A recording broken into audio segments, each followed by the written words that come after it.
presenting Detective Nick Harris in a salute to the law.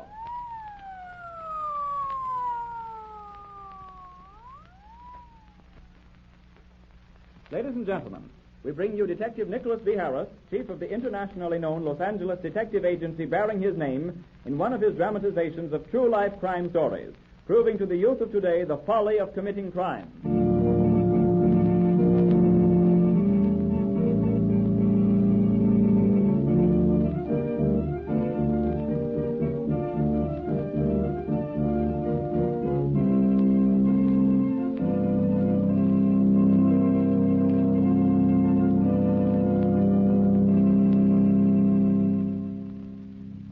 Mr. Harris. Thank you, Mr. Russell.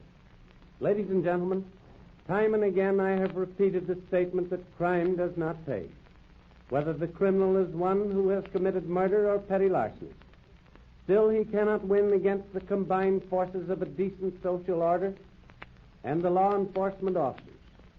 And the story I have chosen to now dramatize serves to once more emphasize the point in question. So, as we draw back the curtains of this true-life drama, which I have entitled A Young Shoplifter, let us trail the career of a young girl who got started down the wrong road of life. For the purpose of this story, we will call her Pearl Lachey. I first heard of her one spring afternoon some years ago, when the tingling of my telephone bell... Hello? I'm sorry, Mr. Harris, but Mr. Newell insists he must talk to you. Well, all right, put her on. Thank you, Mr. Harris. Here she is. Mr. Harris? Yes, Mr. Nuzzo, what is it? I've just caught a very young girl stealing a pair of silk stockings. Well, turn her over to the police. Oh, but I don't want to do that. She's so young, and the owner of the store says he will not prosecute. Well, then take her home or let her go. Mr. Harris, I think something could be done with this child. If you talk to her or her family, won't you go with us to her home? She's crying, and I can't do a thing with her. All right, Marie. I'll meet you in front of the building in 10 minutes. A petty thief with uncontrollable love for pretty things, I suppose. Mr. Harris, here are those papers in that case. I got them just as quickly as I Yes, could. thank you very much. But put them on my desk. I've got a call to go out. Yes, sir. This is Marie DeNuzzo. She's got a young girl shoplifter and wants me to see what I can do. Oh, Mr. Nuzzo again? Yeah, and I hate to turn her down. Any person Marie wants to help is usually worth helping. And this time, well, we'll see and make note of any calls while I'm on. Yes, sir.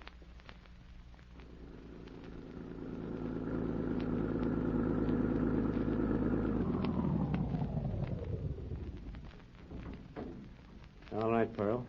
Come along with Mr. Nuzzo and me right up to your doorstep. I'm awfully sorry, sir. I'll never do it again. Honest, I won't. We hope you mean that. Why do I do? But, Mr. Harris. Yes? What do you want? Do you have to go up to the door to my house with me? Can't you leave me here on the walk? I hate for Margaret and Blanche to know. Better your family know than the police. Listen, Pearl, and don't cry. You said your mother was a widow and that she worked daytime. Well, she won't be here now. And your youngest sister, Blanche, won't understand much about it anyway. Oh, come along, my dear. We're only trying to keep you out of more serious trouble. But you see, Margaret, she sort of takes care of all of us while Mother's working. And she's older than I am, and oh, if she just didn't have to know. Yeah, but she's going to know, Pearl, so come along with us.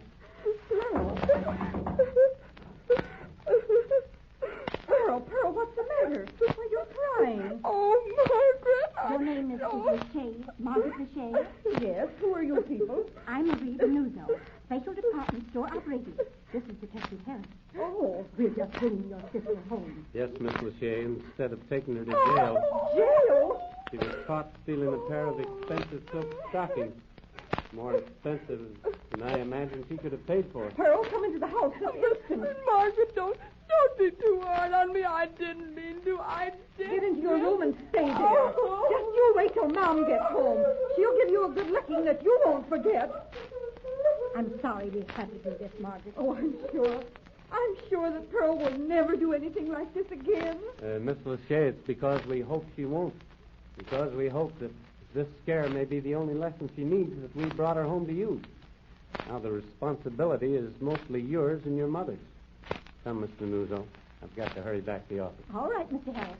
Goodbye, Margaret. And I hope everything turns out all right. Oh, thank you. Thank you. Thank you both.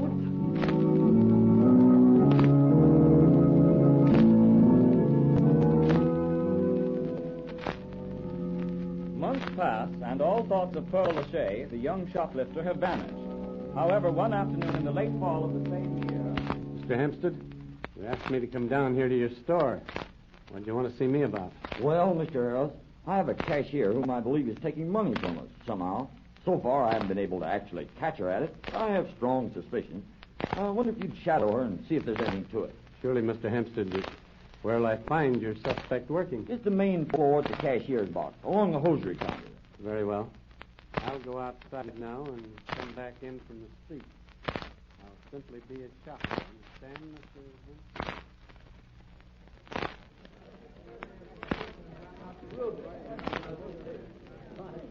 So it's Pearl Lachey again.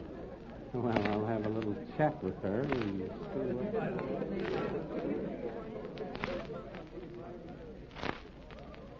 Hello, Pearl. Oh, Mr. Harris. What are you doing here? Checking up on me? No, just shopping. I happened to see you, so I thought I'd speak to you. Oh, sure. How do you like your new job? Oh, I like it lots. I've been behaving myself, too, just like I promised I would. Well, I'm glad to hear that, Pearl. Just keep straight and you'll never regret it. You got to be going now, so goodbye. And goodbye, Mr. Harris.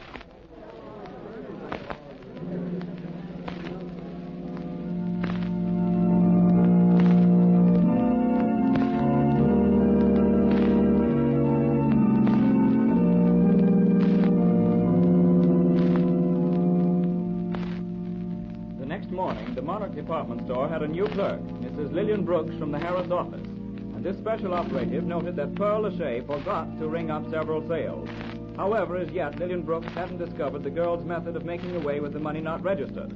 But after working hours, detailed to shadow Pearl when away from the store were Lulu Lane and Hazel Gordon, two other special women operatives, and as they began their vigilance, they noticed... Hazel, look. She's meeting someone. That chap with only one arm. See the grin on his face and the happy smile on hers? Yes. Who is he? Do you know him, Lulu? Oh, that's Charles Stevens at Baby Rat, Hazel. He works for department stores on the lookout for young girls just out of school. He's been up several times on such charges. Well, he seems to be a very good friend of our little suspect right now. Come on. There they go into the crowd. We're following that pair all night if necessary.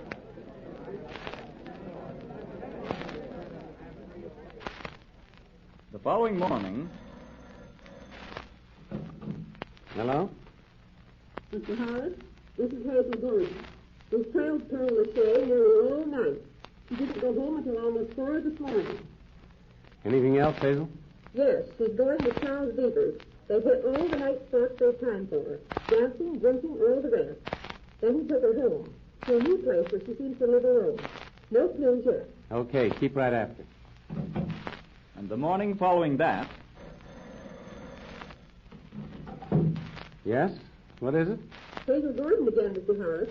Lulu Lane and I followed Pearl Lachey again last night. But it's the same story. Around at his high spots with young Beavers. That's all. All right, Hazel. Don't give up. Several nights of vigil by the two women investigators brought nothing more to light. But during working hours, Pearl Lachey was not so successful in hiding her undercover activities. For Mrs. Lillian Brooks, the operative posing as a new clerk, made a startling discovery. And now, Miss Lane and Miss Gordon, Pearl Lachey puts the money she fails to ring up in a small cardboard box under the counter. Oh, so that's it, Mrs. Brooks. Yes, she keeps her makeup there, too, to hide the coins. Pretty clever. But every once in a while, usually about this time of the morning, she goes to the restroom and there destroys the sales slips which balance against the amount she steals. She also transfers the money to her person. Look, she's leaving the counter now. Yes, and the little cardboard box is under her arm. That's our cue, girls. Come on, let's go and get the proof. And there'll be 3 of us who can testify as witnesses.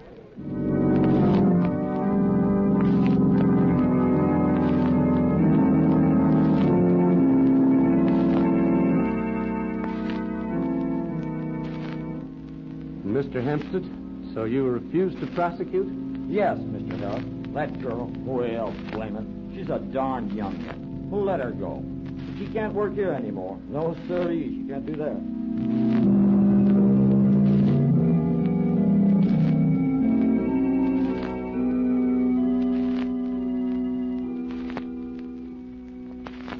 Another year passed, a year in which no word of Pearl Lachey was heard. Perhaps the little shoplifter had reformed. But one day, reappearing out of a clear sky, Pearl was once more seen by Lulu Lane, seen and trailed, as she was entering one of Los Angeles' smartest department stores, and her companion was the debonair Charles Devers. Is this the floor, dear? Yes, Charles. Oh, here comes the clerk now. May I help you? Yes. You see, we're going to be married soon, and I'd like to select a wedding gown. Oh, a wedding gown. Won't you step this way, please? Certainly. Come along, Charles. All right, darling. Now, here are several lovely gowns that I'm sure you'll be interested in. Oh, that one. Charles, do you like it? Well, Pearl, I believe I prefer that one there. Well, then I'll try them both on and see which you like the best. Yes, just step this way, please. All right, then. We'll leave it that way. We'll make the $5 deposit now, and tomorrow I'll bring my mother down to see the gown. I'm crazy about it That myself. wedding gown, but- where is it? Have any of you clerks seen it? Honey, hurry. Let's get going. The head saleswoman's wise, I think. Come on. Oh, yes.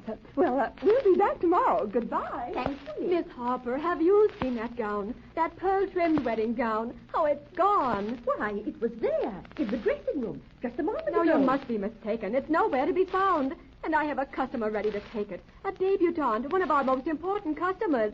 She saw it yesterday and she wants it. Oh, where is it? I don't know, but I do know that gown was there. That young woman who just left, the one with the young man, well, she just tried it on. It couldn't have vanished into thin air. But it has, and we've got to find it. That gown, Miss Harper, was valued at $500.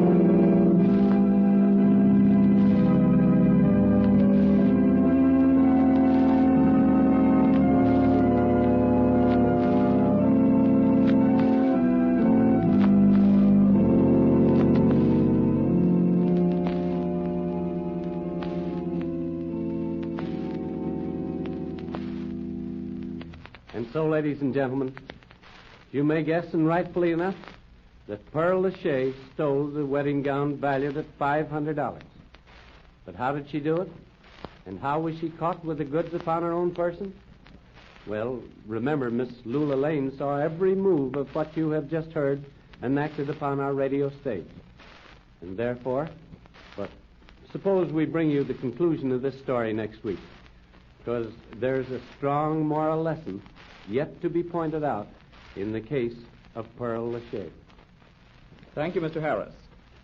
Ladies and gentlemen, you have just heard another true life story brought to you by Detective Nicholas B. Harris, internationally famous Los Angeles criminologist and chief of the detective agency bearing his name. Although this was a true story, fictitious names and places have been used throughout this narrative. The story was dramatized by Howard W. Bull and produced under the direction of Carolyn Carroll with Wesley Turtelot at the organ. Mr. Harris wishes me to thank the following cast for their participation this evening: Olive Thomas, Mary Ryan, Gertrude Harris, Helena Reagan, Betty Carmine, Lenore Thompson, Robert Moore, Elizabeth Bates, Marion O'More, and Earl Hurt. The Nick Harris program will again be heard over this station next Friday evening at 8:45. We invite you to tune in at that time and hear the concluding episode of the true crime story, The Young Shoplifter. This is Frank Russell speaking.